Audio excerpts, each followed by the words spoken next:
Principal வரும்போது காட்டு போட்டிருந்தாங்க. நீங்க எது கூப்பிடுறீங்க கேட்டதுக்கு இல்ல நீ பணைய நீ கல் விற்க உன்னை நம்ம விசாரிக்கணும் அப்படின்னு சொல்லி கூட்டு வந்துட்டாங்க.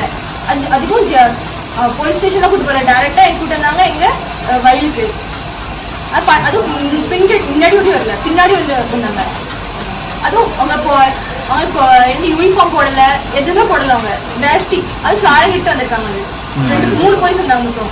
3 போலீஸ் 2 போலீஸ் டிஷர்ட் பேண்ட் போட்டிருந்தாங்க, ஒரு போலீஸ் வந்து சாலை கிட்ட வந்திருக்காங்க. அது கன்னும் வச்சிருக்காங்க கூட. நான் சொன்னேன் பணைய சொன்னாங்க, நான் மேலே ஏறி யாருங்க அங்க எடுத்தோடனே சரி அப்ப ஒண்ணுமே இல்லை. நான் சொன்னது அப்ப கவுட்டி காமிங்க. நாங்க கவுட்டி காமிச்சோம். அது எப்படி இல்லை இல்லாம போகும் சொல்லி அவங்க தப்பான வார்த்தையில பேசினாங்க. அது நான் பேசாதீங்க சார் அப்படி சொல்றதுக்கு எங்க தாத்தா சொல்லிச்சு. ஆமா ஜாதி பத்தி பேசினாங்க. நான் அதெல்லாம் பேசாதீங்க சார் எங்க தாத்தா சொல்லிச்சு.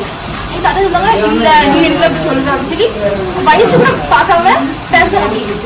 நான் சொன்னா பேசுறாங்க. நான் சொல்லி பேசாதீங்க தம்பி சொன்னா அது எப்படி சொல்லுவேன் இவ்வளவு சின்ன பையனா இருக்க எப்படி அது எப்படி பேசலாம் சொல்லி ரொம்ப பேசினாங்க. கெட்ட வயல போய் பேசணும் இவங்க வந்து அடிக்க போயிட்டாங்க.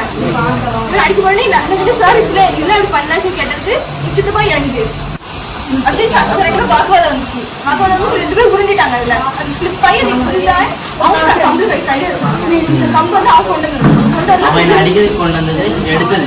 வீட்டுல வரும்போது கையில இருந்துச்சு. அப்ப 2 பேரும் வாக்குவாதம் உருண்டிட்டாங்க. கம்பு அவங்க கையால அவங்களுக்கே பட்டுருச்சு. ஆனா சொன்னது அப்படி சொல்லல. ஏன்னா நாங்க அடிச்சுமே பேசினாங்க. அதனால அந்த வேகத்தை போவோம்னு வெள்ளை சுட்டாங்க. ஒரே செகண்ட் வந்தோடனே சுட்டாங்க. நாங்க சொன்னது சுடாதீங்க கண்மூடித்தனமா தான் சுட்டிருக்காரு. கண்மூடித்தனமா தான் சுட்டிருக்காரு. சொல்லுங்க நம்ம பின்னாடி ஒரு குடி சுட்டனே ரெண்டாவது பின்னாடி சுடாதீங்க அப்படின்னு சொன்னா சுடாதீங்க சரி அவங்க கத்தை யாக்கல மாட்டேன்ட்டாங்க. அவர் எஸ் ஒரு ஆள் தான் சுட்டாரு அப்படிதானே? அந்த அவர் பேர் தெரியுமா? அவர் பேர் வந்து இப்ப சொன்னாங்க. வந்திருக்காரு. ஆமா ஏன்னா ஒரு குண்டோட நிப்பாட்டி இருக்கணும். நிப்பாட்டில அவங்க வந்து அது வெறியோட சுட்டாங்களா 3 குண்டு அதுக்கு சொல்றதுக்கு உங்களுக்கு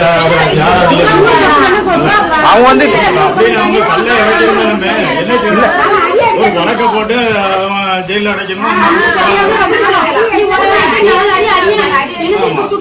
துப்பாக்கி எடுத்து சுடுற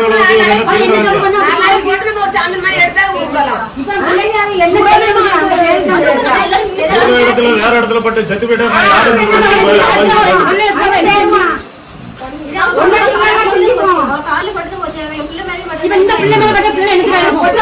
உனக்கு என்னமா வயசு ஆகுது? அவன் காலுக்குள்ள தான் குண்டு போயிருக்கு அப்படிதானே? கொஞ்சம் ஸ்லிப்பர் தான் அவ்வளோ பட்டிருக்கும்.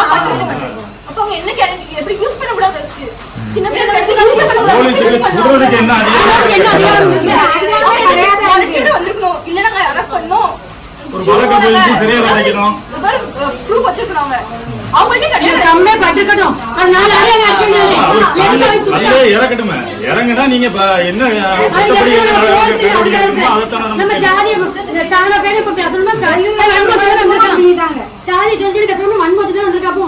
ஜாதி வன்மத்துல தானே நடக்கும்.